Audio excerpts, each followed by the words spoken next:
كما باركت على إبراهيم وعلى آل إبراهيم إنك حميد مجيد. الحمد لله رب العالمين والصلاة والسلام على رسوله الكريم وعلى آله وصحبه وأهل بيته أجمعين. ربنا ظلمنا أنفسنا وإن لم تغفر لنا وترحمنا لنكونن من الخاسرين. ربنا آتنا في الدنيا حسنة وفي الآخرة حسنة وقنا عذاب النار. اللهم أجرنا من النار، اللهم أجرنا من النار، اللهم أجرنا من النار. اللهم إنك عفو كريم تحب العفو فاعف عنا ইয়া রাব্বুল ইজ্জত ইয়া আরহামার রাহিমিন। আমরা তোমার কিছু দুর্বল গোলাম এবং বান্দা, তোমার শাহানশাহী দরবারে আমরা হাত তুলেছি মাওলা। ইয়া আল্লাহ, হাত তোলার আগে আমরা তেলাওয়াত করেছি, আমরা ইস্তেগফার করেছি, আমরা তোমার নবীর সামনে দরুদ পেশ করেছি।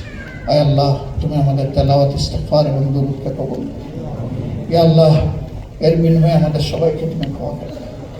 আয় আল্লাহ, জীবিত কিংবা মৃত আমাদের মা বাবাকে তুমি ক্ষমা করে দাও। দুনিয়া থেকে যারা বিদায় নিয়েছেন, আমাদের মা বাবা, আমাদের সম্মানিত শিক্ষকবৃন্দ, আমাদের চলার সাথে, আমাদের দ্বীনি উস্তাদ, আমাদের সহকর্মীবৃন্দ, আয় রব্বুল আলামিন তামামকে তুমি ক্ষমা করে দাও।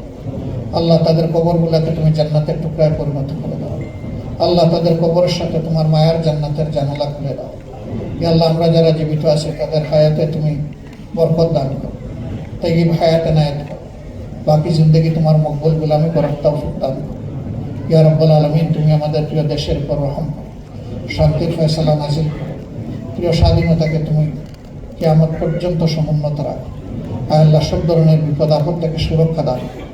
আয় আল্লাহ, বিশ্বের বিভিন্ন জায়গায় যুদ্ধ, বিগ্রহ, ধ্বংসাত্মক যে সমস্ত কার্যকলাপ চলছে, আল্লাহ তোমার কুদরত থেকে সাহায্য পাঠিয়ে এগুলো বন্ধ করে দাও। আল্লাহ, যারা মজলুম তাদেরকে সাহায্য করো। আল্লাহ, যারা জালিম তাদেরকে বিরত রাখো। আয় রব্বুল আলামিন, গোটা দুনিয়াকে তুমি শান্তির আবাসভূমি বানায় দাও। আয় আল্লাহ, মুসলিম উম্মার প্রতি তুমি তোমার বিশেষ রহম করো। আল্লাহ, গাজার ভাই বোনদের প্রতি তুমি তোমার রহমত নাজিল করো। ইয়া আল্লাহ, তাদেরকে ঘুরে দাঁড়াবার শক্তি তুমি এনায়েত করো। আয় পরওয়ারদিগারে আলম, তুমি আমাদের প্রিয় বাংলাদেশকে শান্তি এবং শৃঙ্খলার দিকে নিয়ে যাও। আল্লাহ, প্রত্যেকটি মানুষের জীবন যাতে নিরাপদ হয়, স্বাচ্ছন্দ্যে যাতে মানুষ এই দেশে বসবাস করতে পারে, এমন একটা পরিবেশ তুমি দান করো মাওলা। ইয়া আল্লাহ, সরকারের দায়িত্ব যারা নিয়েছেন তাদেরকে জনকল্যাণে কাজ করার তৌফিক এনায়েত করো।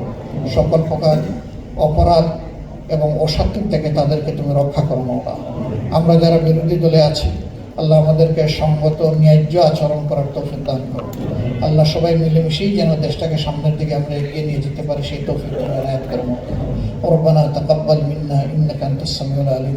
ইয়া আল্লাহ, যে সমস্ত চিকিৎসক ভাই বোনদের নিয়ে আমি হাত তুলেছি, আল্লাহ, তাদের অন্তরকে তোমার ভালোবাসায় প্লাবিত করে দাও, আর তাদের অন্তরে প্রত্যেকটি মানুষের প্রতি তুমি ভালোবাসা পয়দা করে দাও। আল্লাহ, সেই ভালোবাসার দায়ের জায়গা থেকে যেন তারা মানুষের খেদমত করতে পারেন, সেই তৌফিক তাদেরকে এনায়েত করো। সুবহান রাব্বিকা রাব্বিল ইজ্জাতি আম্মা ইয়াসিফুন ওয়া সালামুন আলাল মুরসালিন ওয়ালহামদুলিল্লাহি রাব্বিল আলামিন। আসসালামু আলাইকুম ওয়া রাহমাতুল্লাহি ওয়া বারাকাতুহু।